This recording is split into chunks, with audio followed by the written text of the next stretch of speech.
Suara klakson motor terdengar di depan rumah. Saat melangkahkan kaki ke depan rumah, yang ternyata Purnomo, suaminya baru saja pulang.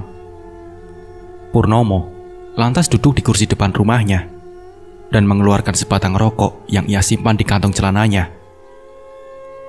"Subakti belum pulang, Bu," ucapnya. "Belum, Pak. Katanya ada tambahan pelajaran di sekolah," jawabnya. Santi yang baru saja keluar rumah kembali ke belakang dan kembali menghampiri Purnomo dengan secangkir teh hangat di tangannya. Tak berapa lama, Subakti pun pulang. "Assalamualaikum, Pak. Bu, salam Subakti." "Gimana sekolahnya, Nak?" tanya Santi pada anaknya. "Ya begitu, Bu, lancar," jawab Subakti. "Ya udah, sana ganti baju, lalu makan, Nak," ucap Purnomo sambil menghisap rokok di tangannya. "Pak, Bapak mikir apa toh? Sepertinya berat," tanya Santi, melihat wajah suaminya yang terlihat sedang berpikir dengan tatapan matanya yang tajam. Di sini, Purnomo mulai cerita dengan istrinya. Purnomo memiliki niat akan memulai usaha dengan Agus, saudaranya. Purnomo dengan Agus berniat menjadi seorang tengkulak sayur di daerahnya, karena menurutnya di daerahnya kala itu belum ada yang berprofesi demikian. Oh ya, keluarga Purnomo tinggal di sebuah desa yang banyak dikenal karena letaknya berada di dataran tinggi di tanah Jawa. Selain itu, desa Karang juga terkenal dengan hasil buminya yang melimpah. Sehingga tak kayal jika Purnomo dan Agus memiliki niat ingin menjadi tengkulak hasil bumi di daerahnya. "Insya Allah Ibu dukung, disiapkan saja, Pak," ucap Santi mendukung niat suaminya. Tanpa terasa, waktu sudah asar. Seperti biasa, Purnomo mengajak Santi dan Subakti sholat bersama di rumahnya. Setelah semuanya siap, Purnomo dan Agus memulai usahanya. Bunyi klakson mobil bak terbuka terdengar di depan rumah. Agus datang menjemput Purnomo selepas subuh dengan mobil pick-up milik mereka berdua yang sengaja mereka beli sebelumnya untuk usahanya kali ini. "Bu, Bapak berangkat dulu ya," pamit Purnomo dengan istrinya pagi kala itu. Purnomo dan Agus akan bertemu dengan Pak Cahyo, petani di desa sebelah. Sebut saja desa Karang, yang memang hari ini jadwal panen di sana. Dengan membawa uang yang sebelumnya disiapkan, Purnomo dan Agus yakin jika usaha pertamanya ini akan berhasil. Agus dengan yakin membawa mobil pick-up yang ia bawa dengan cukup kencang, sembari menikmati sejuknya udara pagi dan memandangi bukit-bukit di kiri kanan jalan. Sudah menjadi hal yang normal bagi warga desa melalui aktivitas selepas subuh. Terlebih mereka yang bermata pencariannya sebagai petani. "Kira-kira langkah pertama kita nanti bagaimana ya, Gus?" tanya Purnomo. "Tenang saja, Mas. Bismillah, lancar. Kita niatnya kan usaha dan halal," jawab Agus. Tiba saatnya Agus memberhentikan mobil di tepi salah satu ladang di desa Karang. Tampak Pak Cahyo sedang panen sayuran miliknya, dibantu dengan beberapa warga di sana. Sebelum turun, Agus membunyikan klakson sebagai tanda jika Purnomo dan Agus telah sampai. "Pak Agus, Pak Pur, sudah sampai sini toh?" seru Pak Cahyo dari arah ladang. Singkat cerita, setelah negosiasi usaha pertama Purnomo dan Agus lancar, dari pertama penjualannya, mereka sudah dapat untung berkali-kali lipat dari modal yang mereka gelontorkan di awal. Hanya membutuhkan kurang dari 6 bulan, usaha Purnomo dan Agus berkembang sangat pesat. Armada transportasi mereka pun bertambah. Yang awalnya hanya mobil pick-up 1, sekarang sudah memiliki 6 truk tambahan. Belum lagi sekarang, mereka sudah memiliki karyawan yang cukup banyak dan memiliki tempat pengolahannya sendiri di dekat rumah Purnomo. Berkat usahanya yang sukses, ekonomi keluarga Purnomo dan Agus naik drastis. Mereka masing-masing juga sudah memiliki mobil pribadi berkat usahanya yang baru setengah tahun itu. Tapi, walaupun sudah di atas angin, ternyata tidak menggelapkan hati mereka berdua.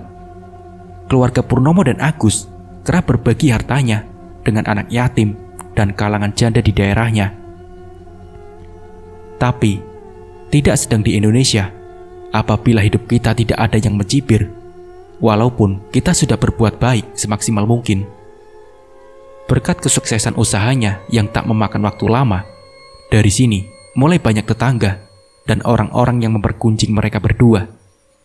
Terlebih warga di mana Purnomo tinggal, ada yang menganggap jika Purnomo menggunakan pesugihan di balik kesuksesannya.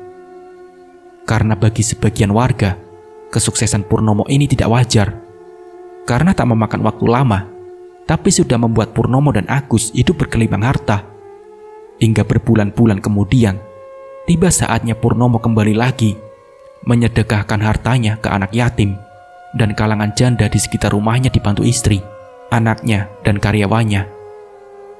Mereka keliling desa dengan membawa amplop dan sembako yang sebelumnya telah dikemasi terlebih dahulu. Beberapa hari setelahnya, kabar yang tak mengenakan kembali sampai di telinga Purnomo dan keluarganya, karena ada yang menganggap uang dan sembako yang dibagikan Purnomo sebagai media perantara pesugihan yang dituduhkan kepadanya. Puncaknya, suatu sore, ada seorang janda sakit datang ke rumahnya dengan membawa uang dan sembako yang sebelumnya ia terima. "Purnomo, ini uang dan semua pemberianmu saya kembalikan. Semua yang kamu beri ini tidak lebih hanya caramu dengan media pesugihanmu semata," teriak seorang janda setengah tua dari pekarangan rumahnya. Purnomo dan Santi berusaha menjelaskan dan membantah tuduhan yang tidak berdasar itu. Tapi belum sampai mereka menjelaskan, janda ini kembali lagi meluapkan emosinya kepada Purnomo dan keluarganya dengan memaki-makinya dan mengucapkan semua tuduhan yang telah ia yakini itu. "Bu, saya tidak pesugihan. Saya di sini usaha, tidak menggunakan pesugihan. Saya dan keluargaku paham tentang apa yang saya diperbolehkan dan tidak diperbolehkan di agama. Ibu punya bukti tidak kalau saya pesugihan? Jangan asal tuduh," seru Purnomo dengan nada sedikit meninggi karena tersulut emosinya. Tampak Santi, istrinya, menenangkan Purnomo di sampingnya. Sementara Subakti hanya terdiam berdiri di belakangnya, memperhatikan kejadian apa yang ada di depannya. Purnomo yang kala itu tidak mau memperpanjang masalah, akhirnya hanya menerima uang dan sembako yang sebelumnya ia berikan dari tangan janda setengah tua itu. Tak sadar, suasana depan rumah Purnomo sudah ramai, banyak tetangganya berkumpul karena ucapan janda tersebut yang sangat keras dan memanggil perhatian orang-orang di sekitarnya. Tapi tak seorang pun menengahi Purnomo dan janda setengah tua itu. Hingga akhirnya, janda setengah tua itu pulang. Beberapa hari kemudian, ternyata cibiran orang-orang di sekitar Purnomo semakin menjadi-jadi. Hingga Purnomo dan Santi mengetahui jika yang menyebarkan fitnah tersebut adalah janda setengah tua itu yang datang ke rumah beberapa hari yang lalu. Purnomo yang sudah sangat kesal karena nama baiknya dilunturkan, Purnomo sampai membawa aparat kenalannya untuk mendatangi janda tersebut dengan maksud meminta klarifikasinya kenapa ia sampai menyebarkan fitnah yang tak berdasar itu. Tapi di situ, janda tersebut tak bisa menjelaskan secara jelas dari mana alasannya menganggap Purnomo menggunakan pesugihan di usahanya. Sampai akhirnya, janda tersebut meminta maaf kepada Purnomo dan berjanji tidak akan mengulangi perbuatannya lagi. Dengan meminta maafnya janda ini, tidak kemudian masalah Purnomo selesai. Dampak-dampak sosial masih terus dirasakannya, hingga Subakti anaknya dijauhi teman-temannya karena mereka takut jika bermain dengan Subakti akan dijadikan tumpal pesugihan oleh Purnomo. Lambat laun hari berganti, kehidupan Purnomo dan Agus berjalan seperti biasanya, walaupun cibiran orang-orang masih sering sampai di telinga mereka. 2 bulan kemudian, ada salah seorang warga dari luar desa yang menyadari keuntungan yang didapatkan menjadi seorang tengkulak hasil bumi di daerah sini. Walaupun baru, ia datang dengan armada dan pasukan yang lebih banyak dari Purnomo dan Agus. Tak berapa lama, ternyata juga ada yang membuat usaha sama dengan Purnomo dan Agus. Tapi meski demikian, mayoritas petani di sana masih mempercayakan hasil buminya kepada Purnomo dan Agus.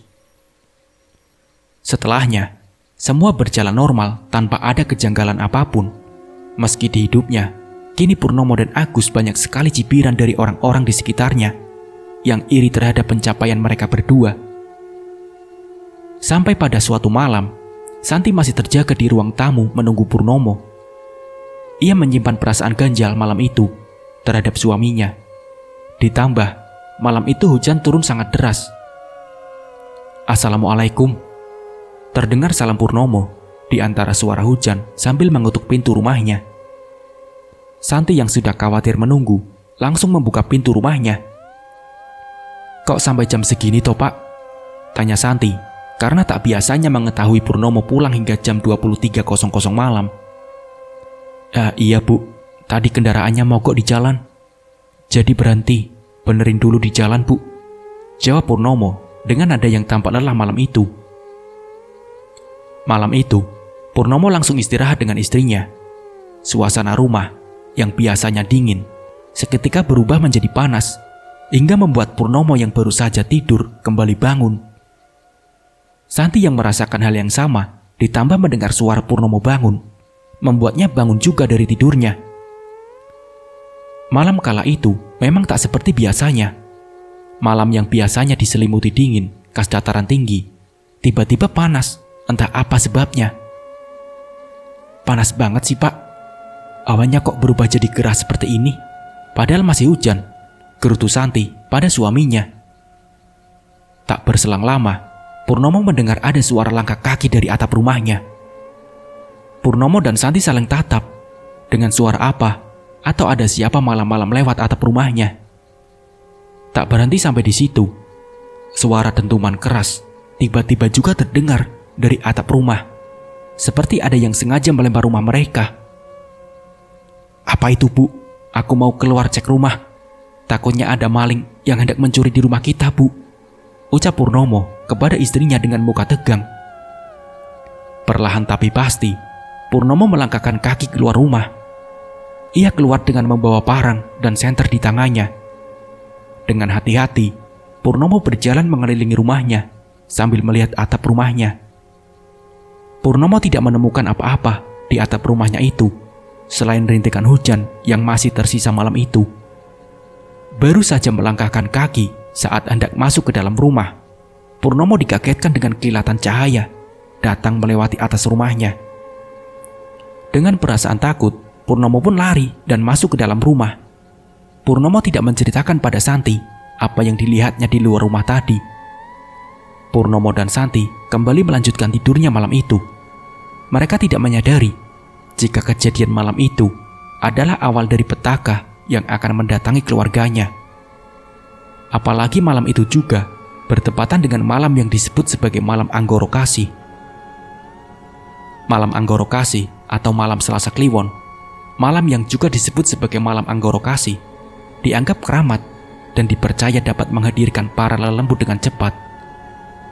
Selain itu juga, malam Anggoro Kasih dipercaya akan membuat urusan guna-guna menjadi lebih ampuh lagi. Kebanyakan orang menggunakan malam ini sebagai titik ritual untuk mentirakati sebuah amalan-amalan akan pesugihan, pelet, dan jalur guna-guna yang banyak diyakini sebagian orang sebagai malam mujarab untuk mengirimkan santet kepada seseorang. Di pagi harinya, Purnomo pergi bersama Agus ke ladang tetangganya yang hari ini panen. Sepulangnya dari sana, Purnomo mengeluh kesakitan di seluruh tubuhnya dan badannya demam tinggi. Purnomo dirawat Santi di rumah. Semua pekerjaannya dihandle Agus dan karyawannya yang lain. 3 hari dirawat, Purnomo tidak menunjukkan tanda-tanda akan membaik. Panasnya semakin dingin. Di hari ketiga ini, Santi dibuat bingung sekaligus terkejut dengan keadaan perut suaminya yang mengeras dan ada benjolan di permukaannya. "Subakti, Subakti!" teriak Santi memanggil anaknya. "Buruan, minta tolong orang di depan untuk mengantar bapak berobat," seru Santi pada anaknya dengan wajah khawatir.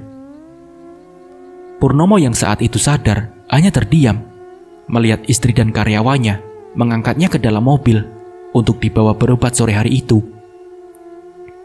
Joko, karyawannya yang mengantar Purnomo dan Santi, membawa kemudi mobil dengan kencang menebus kabut pedesaan yang turun sore hari itu. Sesekali, ia membunyikan klakson agar mobil yang ia bawa bisa melaju dengan kencang menuju klinik yang agak jauh dari rumahnya. Sesampainya di klinik, Purnomo hanya didiagnosa sakit demam dan tidak ada penyakit yang lainnya. Santi menggeleng-gelengkan kepala, seperti belum puas dengan hasil pemeriksaan ini. Sore itu, mereka pulang ke rumah dengan membawa obat dari dokter. Santi berencana, jika tidak ada perubahan dalam 2 hari ini, ia akan membawa suaminya ke rumah sakit di kota. Dan benar saja, setelah 2 hari, Purnomo tak juga membaik. Santi ditemani Subakti dan diantar Joko membawa Purnomo ke rumah sakit kota. Memakan waktu 1 jam sebelum akhirnya mereka tiba di rumah sakit. Di sana, Purnomo didiagnosa pembengkakan kelenjar getah bening di perutnya dan harus lekas dioperasi. Kurang lebih 2 jam menunggu dengan penuh harap, dokter yang menangani Purnomo datang dengan membawa kabar jika saat dioperasi tadi tidak ditemukan apa-apa di perut Purnomo.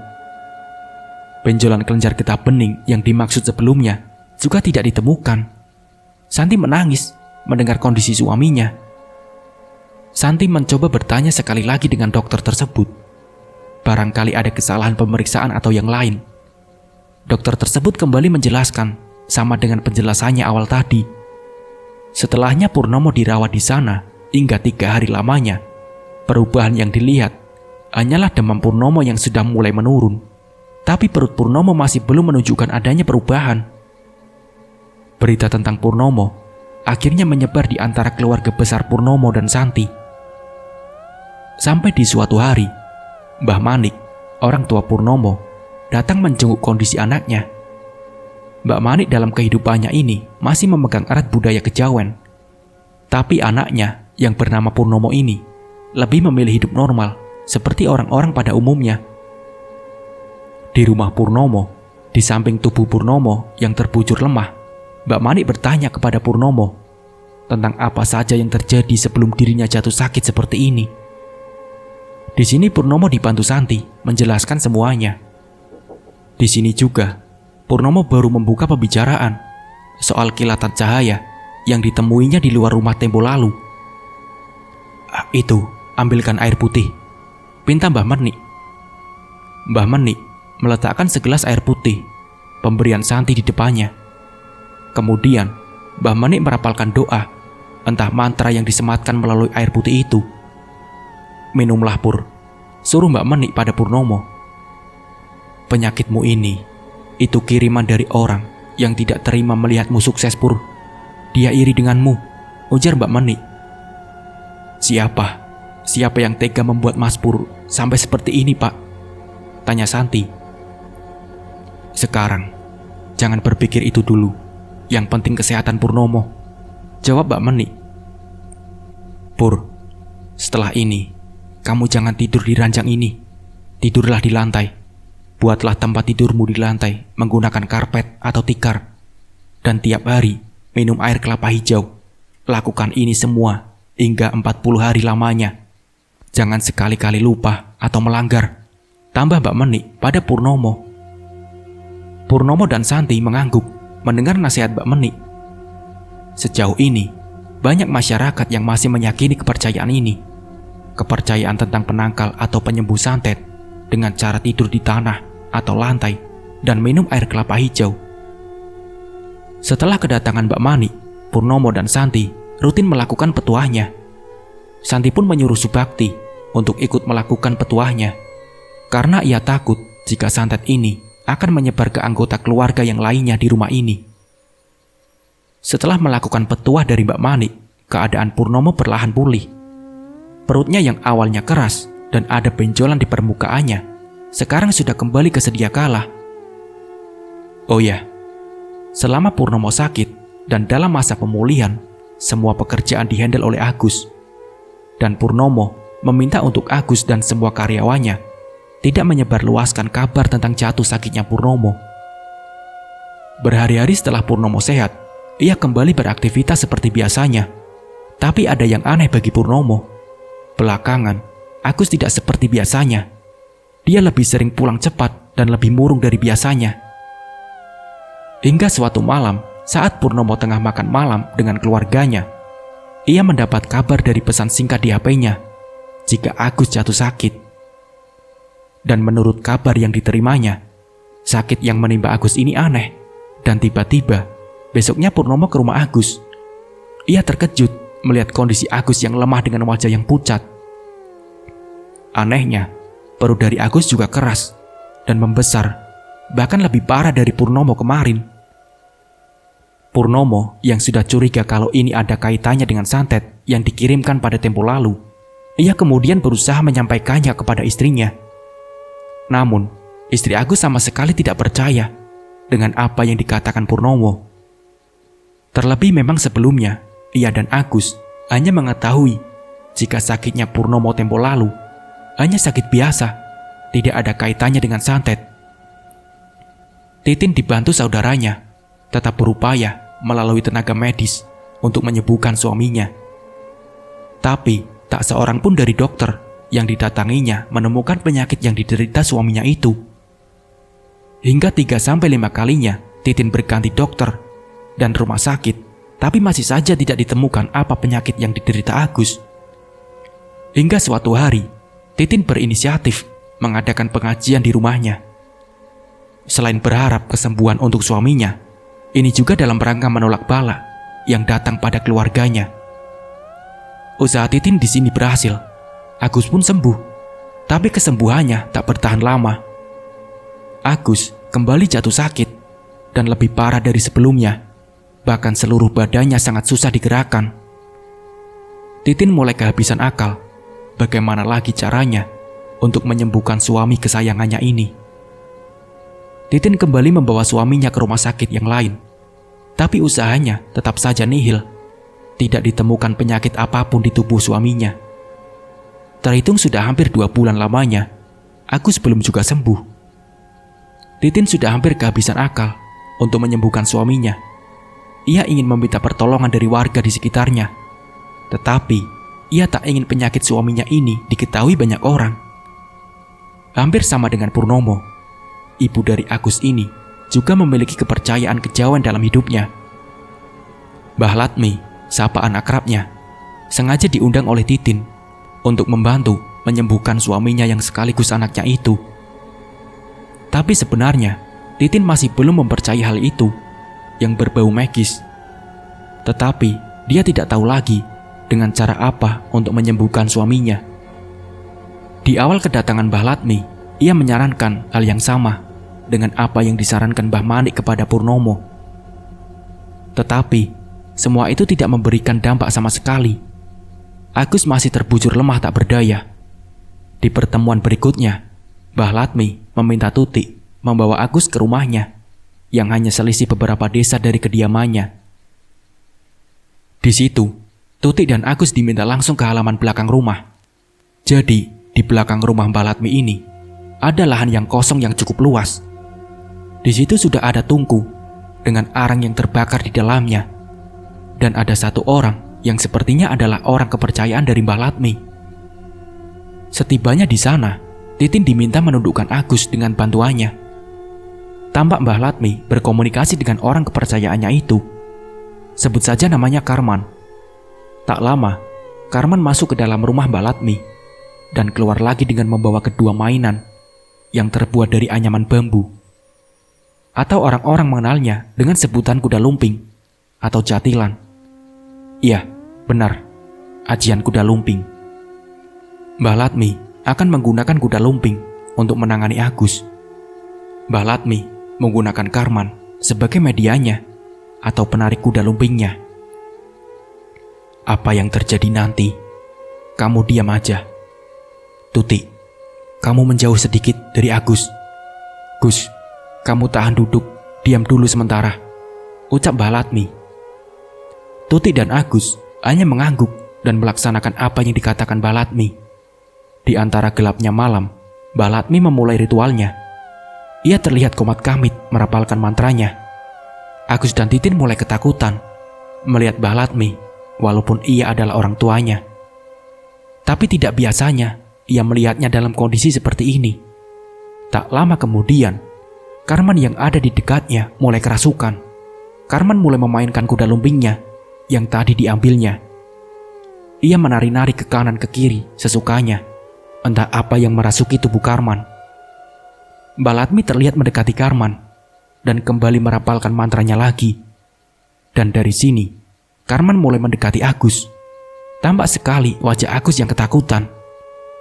Tuti ingin sekali menemani suaminya, tapi keadaan memaksanya untuk tetap diam di sana dan berjarak dari suaminya. Dengan menari-nari, Karman perlahan mendekati Agus. Dengan tangannya, Karman menyentuh seluruh badan Agus. Tak satu pun badannya luput dari sentuhan Karman. Tubuh Agus mulai bereaksi.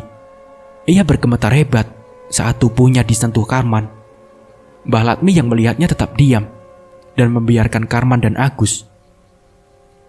Setelah agak lama, tangan Karman berhenti di kedua telinga Agus, hidung, dan mulut secara bergantian. Seketika, Agus batuk hebat. Mbah Latmi terlihat memegang leher Karman dan kembali merapalkan mantra. Dan ternyata, Mbah Latmi menyadarkan Karman. Setelah Karman sudah normal, Mbah Latmi mendatangi Agus, dan Titin juga ikut menghampirinya. Di situ, Mbah Latmi dan Titin menemukan paku 3 buah dan gumpalan rambut dari bekas batuknya Agus. Ditambah lagi, Mbah Latmi membawa jarum 4 buah yang didapatnya dari Karman. Ini yang membuat aku seperti ini. Tapi ini belum berakhir. Puhul-puhulnya belum ditemukan. Malam ini kalian tidur di sini, dan besok malam gantian kita cari puhul yang ada di rumahmu, ucap Mbah Latmi kepada Agus dan Titin. Ya Allah Mas, akhirnya kamu sembuh juga, ucap Titin sambil memeluk suaminya. Setelah semuanya beres, Agus, Titin, Mbah Latmi, dan Karman beristirahat di rumah Mbah Latmi. Di pagi harinya, Mbah Latmi memanggil Agus dan Titin. Mbah Latmi baru menjelaskan kalau sakit yang diderita Agus adalah kiriman atau santet yang sengaja dikirimkan orang lain. Dan juga ia sudah tahu siapa yang mengirimkan santet ini. Orangnya sama dengan orang yang mengirimkan santet kepada Purnomo. Tapi Mbah Latmi enggan untuk memberitahukannya, karena menurutnya ilmu dari yang mengirimkan santet ini lebih sakti daripada ilmu Mbah Latmi. Jadi Mbah Latmi hanya bisa fokus membantu mencari di mana letak puhulnya ditanam. Dan itu pun tidak maksimal karena saking kalah saktinya dengan orang yang mengirimkan santet ini. Malamnya, sekitar jam 20.00, Agus dan Titin kembali ke rumahnya bersama Mbah Latmi dan Karman. Di sana, Mbah Latmi kembali melakukan ritual kuda lumpingnya. Bedanya di sini, Mbah Latmi melakukannya di dalam rumah, karena di luar rumah masih turun hujan. Dan dengan peralatan yang sebelumnya disiapkan Mbah Latmi memulai ritualnya. Dengan cara yang sama, ia menggunakan Karman sebagai medianya. Malam ini, Mbah Latmi fokus mencari puhul yang ditanam di rumah Agus. Tak memakan waktu lama, Karman mulai kerasukan. Mbah Latmi terus komat-kamit, entah apa yang dibacanya. Karman yang awalnya hanya menari-nari dengan kuda lumpingnya, akhirnya memberikan petunjuk dengan tangan dan ucapan. Di sana, ucap Karman dengan nada bicaranya yang serak dan berat, sambil menunjuk ke arah samping rumah Agus. Di mana? Tanya Mbah Latmi. Di sana, di bawah pohon pisang, ucap Karman. Setelah cukup informasi, Mbah Latmi mengembalikan Karman ke sedia kala. Setelahnya Mbah Latmi diikuti Agus dan Tuti keluar rumah mencari puhul dengan membawa petunjuk dari Karman tadi. Dibantu cahaya senter, Mbah Latmi, Agus dan Tuti keluar rumah yang masih gerimis kala itu. Dan dengan hati-hati, mereka melangkahkan kaki menuju pohon pisang di samping rumah Agus. Setelah ketemu, Agus menaruh curiga dengan gundukan tanah di dekatnya. Dan dengan cepat, ia menggali tanahnya. Benar saja, setelah cukup dalam menggali, Agus menemukan sebilah keris yang tertanam di sana. Dan ada bungkusan kain yang berisi tanah, paku, dan silat di dalamnya. Ayo Ayo buruan masuk rumah lagi, ucap Mbah Latmi. Saat masuk ke dalam rumah, hujan pun turun tambah deras. Di antara berisiknya air hujan, Mbah Latmi, Agus, Titin dan Karman dikagetkan dengan suara benturan keras di atap rumah. Mereka membuat serangan balik. Semuanya dilarang keluar rumah sebelum terang besok, seru Mbah Latmi. Orang ini tidak sembarangan. Ilmunya sangat mandraguna. Aku tidak ada apa-apanya. Tapi asal kita diam di sini, tidak akan terjadi apa-apa, tambah Mbah Latmi. Santet ini belum berakhir. Buhul yang semalam kita temukan bukan yang utama. Masih ada satu yang utama, dan aku tidak bisa mencarinya karena orang yang mengirim santet ini memagari bukul yang utama agar tidak bisa terdeteksi keberadaannya. Ilmuku tak cukup sampai di situ, tambah Mbah Latmi lagi. Malam itu semua beristirahat kecuali Mbah Latmi. Ia terjaga semalaman untuk berjaga-jaga. Paginya Mbah Latmi dan Karman pamit pulang. Mbah Latmi berpesan kepada Agus dan Titin agar menjaga diri, dan ia meminta maaf kalau hanya mampu membantu sebatas ini. Sejak kedatangan Mbah Latmi, kondisi Agus mulai membaik. Walaupun begitu, Agus masih menghabiskan waktunya di rumah dengan istirahat. Usahanya dengan Purnomo sementara dihandle oleh Purnomo sendiri. Setelah berhari-hari lamanya, Agus kembali beraktivitas. Gus, gimana kabarmu? Sudah sehat? Tanya Purnomo di pertemuan pertama mereka setelah Agus membaik.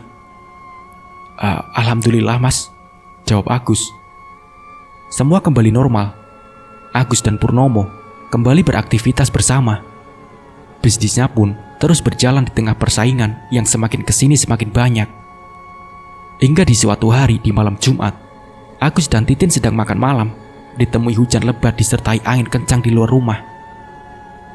Saat itu juga terdengar suara ketukan pintu yang memecah suasana mereka berdua. Siapa yang bertamu hujan begini? Gerutu Agus sambil berdiri dan berjalan ke pintu depan. Tidak ada rasa curiga di benak mereka berdua. Baru saja mengayun daun pintu dan menariknya, tiba-tiba tubuh Agus terpental, terjatuh tersungkur ke belakang. Titin yang masih makan pun kaget dan buru-buru menghampiri suaminya. Astagfirullah mas, teriak Titin setelah melihat suaminya pingsan tepat di dekat pintu rumah yang masih dalam keadaan terbuka. Mas, Titin mencoba menyadarkan Agus dengan cara menampar pipinya berkali-kali. Berkali-kali ia mencoba, sampai akhirnya Agus pun tersadar dengan mata yang terbelalak, seakan-akan dia mengisyaratkan kaget dan ketakutan. Dek, tutup pintunya, ucap Agus. Dengan rasa bingung, sebenarnya apa yang terjadi dengan suaminya, Titin dengan cepat menutup pintu rumahnya. Angin malam dan gemercik suara hujan menyertai mereka pada malam itu. Cepat-cepat Titin membawa tubuh Agus yang masih lemah ke dalam kamar. Di situ, Agus menceritakan jika setelah membuka pintu, ada sosok hitam seperti lutung masuk dan mendorong badannya hingga jatuh tersungkur. Kemudian ia pingsan. Sejak kejadian itu, Agus kembali jatuh sakit. Badannya demam tinggi, badannya pun kaku, sulit digerakkan, dan perutnya mengerah sangat keras, seperti ada balok kayu di dalam perutnya. Berkali-kali, Titin mencoba membawanya ke dokter, tapi jawabannya sama seperti kasus sebelumnya. Tidak ada penyakit yang terdeteksi di badannya. Dan akhirnya, Titin kembali lagi ke mertuanya, Mbah Latmi. Dia menceritakan kejadian malam Jumat saat pertama kali Agus kembali jatuh sakit seperti sekarang ini. Aku tidak bisa janji, tapi aku usahakan buat anakku. Kamu pulang saja menjaga suamimu, suruh Mbah Latmi kepada Titin.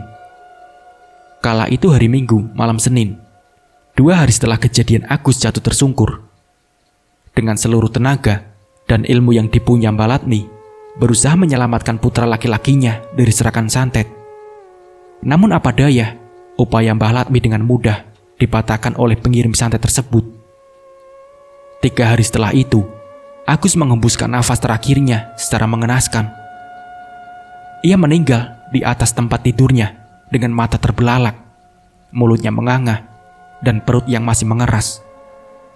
Titin pun histeris melihat kondisi suaminya yang meninggal dengan kondisi demikian. Akhirnya, santet ini memakan korban. Agus sudah tewas karenanya. Satu desa pun ramai karena kabar kematian Agus yang sudah banyak diketahui karena serangan santet. Purnomo yang mendengar kabar kematian Agus langsung mendatangi rumahnya. "Mau apa kamu kesini? Kamu yang membuat suamiku mati. Pergi kamu!"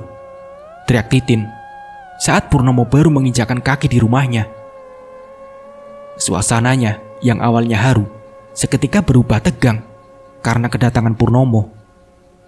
Akibat kemarahan Titin, banyak orang di sana yang menyimpulkan jika kematian Agus ada hubungannya dengan rekan usaha yang sekaligus saudaranya, yaitu Purnomo.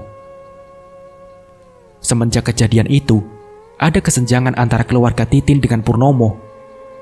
Titin memilih menjauh sejauh-jauhnya dari keluarga Purnomo agar tidak bernasib sama seperti Agus. Sejak kematian Agus, hidup Purnomo menjadi banyak sekali cobaan. Mulai dari cibiran orang-orang yang belum hilang, ditambah berita santet yang menimpa dirinya dan Agus, sehingga membuat dirinya banyak dijauhi tetangga dan rekan bisnisnya. Ada 2 hal utama yang dikatakan Balatmi. Pertama, yang mengirim santet pada Agus, orangnya sama dengan orang yang mengirim santet kepada Purnomo. Artinya sudah pasti, orang yang mengirimkan ini memiliki kecemburuan atau iri terhadap pencapaian mereka berdua.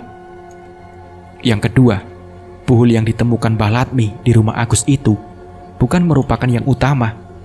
Masih ada puhul yang utama yang tidak bisa dicarinya. Sejak banyak berita-berita miring menyerang Purnomo, perlahan bisnis Purnomo menurun. Banyak petani-petani yang lebih memilih menjual hasil buminya kepada tengkulak yang lain, karena mereka lebih memilih cari aman daripada mereka ikut menjadi korban seperti Agus. Purnomo masih belum menyadari jika santet ini belum berakhir. Mbah Latmi atau Titin tidak sama sekali memberitahu kalau masih ada pukul yang utama yang entah ditanam di mana. Kurang lebih 1 bulan, sama sekali tidak ada gangguan menyerang kehidupan Purnomo. Tapi sampai pada suatu hari, sesuatu terjadi pada Mbah Menik. Mbah Menik yang rumahnya tak jauh dari Purnomo mulai mendapat gangguan. Entah apa penyebabnya, sampai Mbah Menik yang gantian menjadi incaran. Mbah Menik ini tinggal dengan istrinya, ditemani 2 anaknya, namanya Amin dan Rohmat, yang masih tinggal di sana.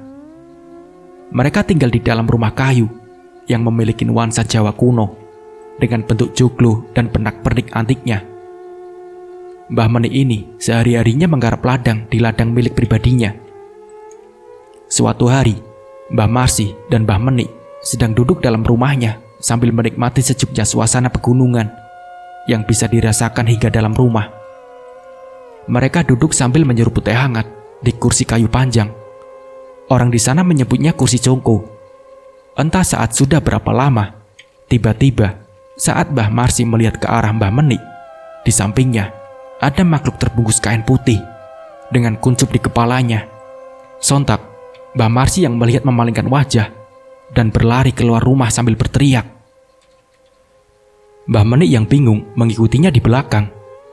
Di luar, Mbah Marsi bercerita kalau ia melihat pocong sedang duduk di kursi panjang di sebelah Mbah Menik. Mbah Menik sama sekali tidak mau masuk ke rumah sebelum Amin dan Rohmat pulang ke rumah. Walaupun suaminya Mbah Menik memiliki kepercayaan kejawen, tidak berarti dia dan suaminya kebal dan selalu bisa saja ketika mengetahui hal gaib. Mbah Menik dan Mbah Marsi menunggu mereka di luar rumah hingga hari tamaram. "Loh, Pak, Bu, kok di luar?" tanya Amin yang pulang lebih dulu dari Rohmat. "Nggak apa-apa, Min, ingin cari angin aja di depan," jawab Mbah Marsi yang enggan menceritakan dari apa yang dilihatnya tadi. Saat baru saja masuk rumah, Rohmat pulang. Mbak Marsi menjadi tenang dengan kepulangan mereka berdua. Seperti Purnomo dan Agus sebelumnya, santet akan datang ketika ada kejanggalan-kejanggalan yang mengawalinya sebagai tanda. Walaupun sempat teringat dengan masalah Purnomo, tapi di sini Mbak Menik menyangkal pikirannya itu. Menurutnya tidak mungkin santet itu sampai kepadanya, karena dia merasa tak punya masalah apapun dengan orang-orang di luar sana. Apalagi hingga menyakiti orang lain yang dapat memicu santet seperti yang dialami Purnomo. Semua tetap berjalan normal sejak kejadian itu. Bedanya, setelah kejadian itu, Mbah Menik tidak memiliki nafsu makan sama sekali. Berhari-hari, ia sama sekali tidak memasukkan makanan ke dalam perutnya, kecuali air putih. Mbah Marsi dan dua anaknya sampai bingung dengan Mbak Menik. Berkali-kali ia memaksa Mbah Menik untuk makan, tapi usahanya gagal. Sempat pernah berhasil sekali, tapi kemudian makanan itu dimuntahkan. Heran, bingung, dua hal yang dirasakan Mbah Marsi, Amin, dan Rohmat. Mereka pun bingung, sebenarnya apa yang terjadi dengan Mbah Menik. Di kesekian harinya, ia tampak biasa saja, tapi perlahan badannya menjadi kurus kerontang karena hanya kemasukan air putih. Dan perlahan, kondisi Mbah Menik semakin memburuk. Ia jatuh sakit dengan kondisi badan yang sangat kurus. Sudah hampir 2 minggu, Mbah Menik berada dalam situasi ini. Di kondisi sekarang, Mbah Menik masih menolak jika diberikan makan. Jika dipaksa makan, pasti akan dimuntahkan lagi. Semuanya akan dikeluarkan lagi, kecuali air putih. Mbah Marsi dan keluarganya yang lain mencoba memberinya vitamin untuk memberi asupan pada tubuh Mbak Menik. Karena sudah sangat memprihatinkan, Mbah Menik dibawa ke dokter terdekat di rumahnya, sama dengan Purnomo dan Agus. Dokter tersebut tidak menemukan penyakit apa-apa. Dibawa ke klinik dan rumah sakit yang lain pun juga sama. Di sini, Mbah Menik baru menyadari kalau sakit yang dideritanya ini bukan penyakit yang biasa. Dalam hati, Mbah Menik ingin bertindak, tapi badannya tidak memiliki daya. Sementara Mbah Marsi dan keluarga yang lain sama sekali tidak menuruni kepercayaannya. Hanya dia yang memahaminya. Di titik ini, Mbah Marsi dan anak-anaknya tidak putus asa. Mereka membawa Mbah Menik ke paranormal-paranormal yang diketahuinya, hingga diruqyah di salah satu rumah kiai di daerahnya. Sampai-sampai di suatu hari, Mbah Marsi mengadakan pengajian di rumahnya dengan tujuan menyembuhkan Mbah Menik. Di antara pengajian tersebut, Siti, sanak saudara dari Mbah Menik, kerasukan dan mengatakan, "Ingat dan hati-hati di rumah ini," ucapnya. Siti berontak saat beberapa orang mencoba menyadarkannya. Tapi di sini ada yang unik. Siti ini sedari kecil sudah sering kerasukan, dan Siti bisa disadarkan jika tubuhnya dikalungi selendang hitam yang dipakai penari kuda lumping. Keluarga yang sudah memahami tanpa berpikir langsung mengeluarkan selendang hitam dan mengalungkannya di leher Siti. Seketika ia pingsan dan sadar. Dan tidak lama dari situ, tiba-tiba muncul reaksi dari tubuh Mbak Menik. "Tidak akan ada yang bisa menghalangi tujuanku, termasuk kalian semua. Pergi kalian, pergi," ucap Mbak Menik dengan suara berat dan menyeramkan. Semua orang di sini sudah mengetahui jika itu bukanlah Mbak Menik. Melihat itu, anak-anak Mbah Menik menahan tubuh Mbak Menik yang mencoba berontak. Jika dalam kondisi normal, jangankan berontak, ingin duduk sendiri saja, Mbah Menik tak punya daya. Tapi kali ini, Mbah Menik sangat kuat. Walaupun bisa tertahan, tapi terlihat wajah dari anak-anaknya yang kewalahan menahannya. Beberapa hari setelah pengajian, Mbah Menik belum memperlihatkan adanya perubahan. Nampaknya upaya Mbah Marsi dengan keluarganya belum membuahkan hasil. Mbah Menik tetap terbujur kaku dan lemah dengan badan yang tambah kurus memprihatinkan. Di hari itu siang hari, Mbah Marsi dan seluruh anak, mantu, dan cucunya berkumpul. Mereka mencari jalan keluar dari permasalahan ini. Belum sampai mereka mendapat akal, mereka kaget melihat Mbah Menik keluar dari kamarnya dan berjalan dengan gagahnya keluar rumah dengan pisang di tangannya menuju depan rumah. Di sana, Mbah Menik mengambil batu di pelataran rumahnya dan melemparkannya ke atap rumah. Sontak, Mbah Marsi dan anak-anaknya menghampiri Mbah Menik dan menahannya. "Pak, Bapak kok kuat jalan? Bapak melempari apa?" tanya salah seorang anaknya. "Itu, banyak monyet di atas sana," jawab Mbah Menik. Dari nada dan tutur katanya bisa dikenali kalau ini bukan Mbah Menik. Lagi pula mana kuat Mbah Menik berdiri dari tempat tidurnya dan jalan ke depan rumah. Tak lama, Mbah Menik pingsan dan diangkat anak-anaknya ke dalam kamar. Di situ, semua keluarganya hampir putus asa. Mereka sudah ikhlas kalau ini sudah waktunya Mbah Menik, tapi mereka memohon untuk tidak dibuat seperti ini. Di siang itu, Mbah Marsi dan anaknya menemukan satu cara, dan mungkin ini menjadi upaya terakhir mereka. Mereka berencana akan mengadakan pengajian kembali di malam Jumat. Mereka akan mengundang kiai-kiai di beberapa desa di sekitar daerahnya untuk membantu menyembuhkan Mbak Menik. Setelah dikumpulkan, ada 21 kiai yang akan diundang oleh mereka. Singkat cerita, tibalah sampai malam Jumat yang ditentukan. Pengajian dimulai tepat pukul 22.00 malam di rumah Mbak Menik. Malam hari kala itu benar-benar memiliki suasana yang berbeda. Dinginnya malam disertai angin kencang, tapi tidak menunjukkan akan turun hujan. Salah seorang kiai yang bernama Kiai Sigit membawa tempat air seperti jerigen yang setengahnya berisi air. Pengajian pun dimulai di dalam kamar Mbah Menik. 21 kiai tersebut duduk mengelilingi Mbah Menik, dan ada 2 kiai, Kiai Sigit dan Kiai Rahman, yang duduk tempat di samping Mbah Menik. "Nak, pegang dan tahan tubuh Bapak jika bereaksi," ucap Kiai Rahman. Jerigen diletakkan di dekat Kiai Sigit. Bismillahirrohmanirrohim. Pengajian pun dimulai. Baru saja dimulai, lampu kamar Mbah Menik dan ruang tengah tiba-tiba mati. Rumah Jawa kuno ditambah nuansa gelap benar-benar membuat bulu kuduk merinding malam itu. Keluarga yang ikut menunggu di sana hanya mampu diam dan menangis melihat kondisi ini. Semakin lama, lantunan ayat Al-Quran semakin keras, mengisi setiap sudut kamar Mbah Menik. Terlihat, Kiai Sigit bergantian memegang seluruh sudut tubuh Mbah Menik, sambil menariknya dan menaruhnya ke dalam jerigen yang berisi air. Kemudian, jerigen tersebut ditutup lagi. Kiai Sigit seperti mengambil sesuatu dari tubuh Mbak Menik, tapi tak terlihat. Di setiap tarikannya, keluar teriakan dari mulut Mbah Menik. Mbah Marsi yang berada di dekatnya hanya menangis melihat suaminya kesakitan di depan matanya. "Tutup semua pintu dan jendela rumah," pinta Pak Kiai. Amin bergegas menutup semua pintu dan jendela rumahnya. Tak lama dari situ, Mbah Menik berontak sangat hebat dan ditahan anak-anaknya yang mencengkram tangan Mbah Menik. Suara pengajian terus menggema. Di kamar Mbah Menik yang gelap, tiba-tiba dari luar rumah terdengar suara benturan-benturan keras, seperti ada sesuatu yang mencoba masuk ke dalam rumah. Rumah kayu yang awalnya diam dan kokoh tiba-tiba bergetar akibat benturan-benturan dari luar. Malam kala itu benar-benar menjadi malam pertempuran antara para kiai dengan orang yang mengirimkan santet pada keluarga Purnomo. Tegang dan menakutkan. Hanya itu yang bisa dirasakan sekarang.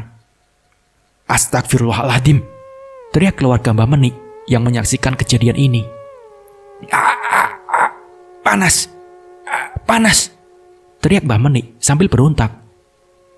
"La ilaha illallah, la ilaha illallah." Suara para kiai semakin menggema. Kiai Sigit masih terus melakukan aktivitasnya.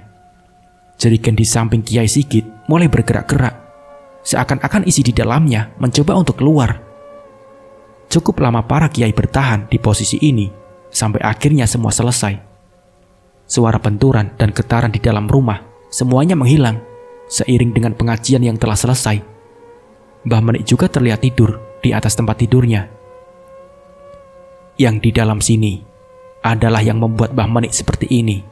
Tolong, jerigen ini dibuang di air yang mengalir dan jangan sekali-kali dibuka, ujar Kiai Sigit sambil memegang jerigennya. Jam sudah menunjukkan pukul 1 malam. 3 orang anaknya, termasuk Purnomo, membawa jerigen ke sungai yang agak jauh dari rumahnya untuk membuangnya. Beberapa hari setelahnya, keadaan Mbah Menik perlahan membaik. Tubuhnya sudah menerima jika diberi makanan. Tapi seringkali Mbah Menik ketakutan sambil menunjuk ke atap rumah. Monyet, itu monyetnya banyak, ucap Mbah Menik sambil menunjuk atap rumahnya dengan wajah yang takut. Mbah Marsih dan anak-anaknya tak berpikir lama. Mereka kembali mengadakan pengajian untuk menghilangkan monyet-monyet yang dimaksud Mbah Menik. Kali ini tidak membutuhkan waktu yang lama dan tidak semenegangkan sebelumnya. Semua gangguan itu perlahan menghilang, dan beberapa hari setelahnya, Mbah Menik pun meninggal dunia karena keadaannya yang sudah sangat memprihatinkan. Sudah pasti, suasana haru mengiringi kepulangan Mbah Menik. Orang tua yang mereka cintai telah pergi selama-lamanya. Tapi semua ini masih juga belum berakhir. Di suatu malam, Santi, istri Purnomo, bermimpi dalam tidurnya. Santi mimpi didatangi makhluk berjubah hitam dan memberikan tanda jika santet ini belum berakhir dan menyuruh agar Puhul yang utama cepat dilenyapkan. Santi yang bingung bercerita pada Purnomo. Mereka berdua bingung, teror santet ini belum juga ada ujungnya. Hingga pada suatu hari, entah karena apa, Purnomo memiliki keinginan membangun garasi mobil di depan rumahnya. Singkat cerita, Purnomo memulai pekerjaannya. Dengan memanggil tukang, Purnomo menggali pekarangan rumahnya. Sampailah saat Purnomo menebang dan menggali pohon jeruk di depan rumahnya. Saat kurang lebih 1 meter menggali, cangkulnya membentur benda yang asing dilihatnya di sana. Digalilah semakin dalam, sampai akhirnya Purnomo menemukan bambu kuning berukuran 30 cm. Setelah diteliti lagi, ternyata di dalam bambunya, Purnomo menemukan paku yang sudah karatan, jarum, silet, dan tanah merah dengan jumlah yang banyak dibungkus dengan kain kafan. Pak Purnomo, sudah aman, sudah ketemu, ucap salah seorang tukang di sana. Di situ, barulah Purnomo mengetahui jika ini merupakan akar Puhul dari seluruh bencana yang menyerang keluarganya. Di situ Purnomo langsung membakar bambu dan semua isinya hingga tak tersisa. Beberapa hari setelahnya, Purnomo sempat mencari tahu siapa pengirim dari semua ini dan akhirnya menemukan. Dia adalah orang yang dikenalnya dan memiliki profesi sama dengannya. Tapi Purnomo lebih memilih menyimpan rapat ini semua. Ia tak ingin memperpanjang masalah semuanya. Sudah cukup Agus dan bapaknya menjadi korban. Setelah semua kejadian ini, keluarga Purnomo kembali tenang dengan semua aktivitasnya. Tapi sampai sekarang, entah ini merupakan dampak dari santet ini atau yang lain, keluarga Purnomo menjadi lebih peka dan masih kerap diganggu hal gaib dalam kehidupannya. Nah, seperti itulah kisahnya. Semoga dari kisah ini kita bisa mengambil hikmah dan pembelajarannya. Mungkin cukup sekian dari saya. Wassalamualaikum warahmatullahi wabarakatuh.